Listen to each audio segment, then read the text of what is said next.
Yeah, sorry for stressing you most of the time, even weekends. I stress you more than my mom, more than Vishnu, more than anybody else. But thank you so much for the support, for the advice, for believing in me also. In behalf of my office, Ara, no eye contact. Thank you so much, Ara. And also, I always believe that, of course, the amount of thankfulness in my heart right now is even greater than the water the earth can hold, Ara. The grains of sand even in the beach is cannot outnumber the quantity of thankfulness that I feel and have for you. So, yeah. So again, thank you so much for all the things that you've done for my team, for my office. Thank you so much for the care, for the guidance, for the love, for the affection, for all the understanding. Thank you so much, Ara. Hug na! That's it. Yeah. Natago na yun.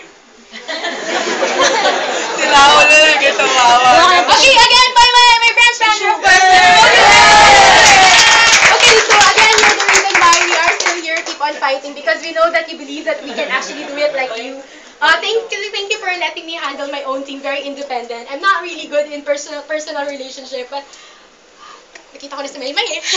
Thank you so much for catching up with my guys and treating them, of course, as your first gen as well. I owe everything to you. I'm very fortunate and glad as we also have you as my trainer. Organizational head, you see? Yeah! Definitely a beat prime marketing will work so hard to get that promotion for you, Maymay. And of course, everyone will agree with me that Maymay has been very instrumental, not only in my office, but for the whole country, correct? Yeah! She pretty much does everything. She does setup, even final interviews. And I guess that's one of the reasons why we are having quality people right now in the country, correct? Yes! Again, let's give a round of applause to Maymay now.